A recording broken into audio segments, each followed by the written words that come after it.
All right, let's dive into a really powerful research method that's been changing the game in education. It's called Educational Design Research, or EDR for short. And its whole purpose, really, is to solve one of the most frustrating problems out there, the huge gap between having a great idea and actually making it work in the real world. I mean, have you ever seen this happen? You read about a brilliant new theory or see some amazing new tech that sounds like it's going to revolutionize the classroom. But then, when it actually gets put into practice, it just kind of fizzles out. It's a super common and, honestly, a pretty frustrating problem. Well, you know what? There's a name for that. It's called the research-practice gap. It's that massive disconnect between what cool academic research says should work and the messy, unpredictable reality of a real classroom. And this gap, this is the exact problem that educational design research was created to fix. So before we get into the nuts and bolts of EDR, we really have to wrap our heads around the problem it's trying to solve. You've got this clean, neat theory on one side, and on the other, the complex, messy reality of putting it into practice. Okay, so if that's the problem, what's the solution? Well, EDR comes at it with a totally different mindset. This isn't about just studying a problem from a distance. Nope. This is about rolling up your sleeves and getting your hands dirty to build both knowledge and a real-world solution at the same time. So what is EDR, really? At its heart, it's a way to tackle real problems in their natural setting. But here's the thing that makes it so different. It has a dual mission.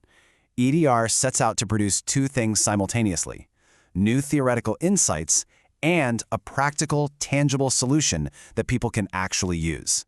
And this is where you can really see the difference. You know, traditional research, it often happens in a controlled lab, and it asks questions like, is method A better than method B? But EDR, it gets right into the messy real world and asks a much more useful question. How do we actually get this thing to work? It's a total shift in focus from just comparing things to actively building and improving them. Okay, so you might be wondering, how does this actually play out? What does it look like? Well, the whole process is iterative, which just means it's a cycle that repeats and gets better over time. And it all happens right there in a real school or classroom. It basically unfolds in this three-part cycle. First up is analysis. This is where the researchers and the teachers on the ground team up to figure out the real, deep-down root of the problem. Then they move into design, where they get creative and actually build a prototype of a solution. And finally, you have evaluation. They take that prototype, test it in the real world, collect data, see what works and what doesn't. And here's the most important part, it's a cycle. You don't just do it once, you learn, you refine, and you go through the cycle again and again. Let's make this a bit more concrete.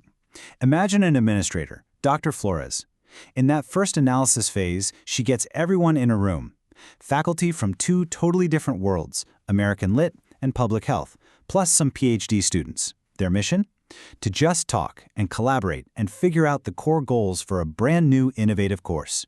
Now we're in the design phase. So, based on all those conversations and solid theory, the team actually builds something. In this case, it's a prototype for a course that uses tablet computers to let students dig into public health issues they find in classic American literature. This is their tangible solution, ready to be tested.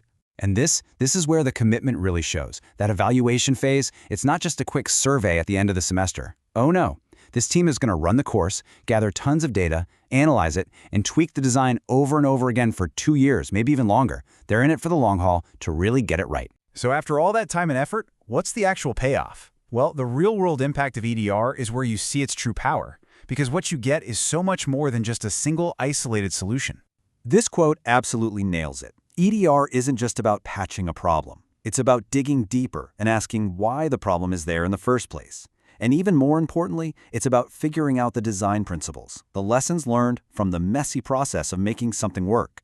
In other words, you don't just get a fix, you get wisdom that you can share. So when it's all said and done, what do you actually walk away with?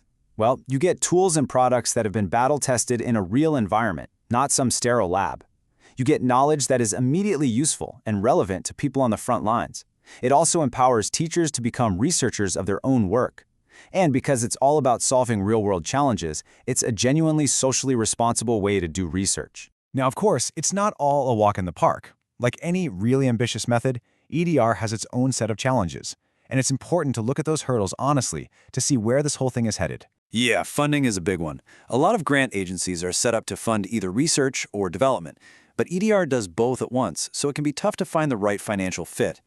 On top of that, these studies are long and complex, And trying to squeeze all those rich findings into a standard journal article, that's a huge headache for researchers in a publish or perish world. But here's the thing. Despite all those challenges, EDR has been on this slow, steady climb since the early 90s. We've seen some huge, influential projects come out of it, and it just keeps proving its worth by creating these amazing collaborations that finally start to bridge that gap we talked about in the very beginning. So as we wrap this up, I want to leave you with a question to chew on. It doesn't matter if you're in education or business or tech or anything else. Think about those stubborn, nagging problems in your world, the ones where the theory just never seems to match up with reality. What's a complex problem that an approach like this, one that builds knowledge and solutions hand in hand, could help you finally crack?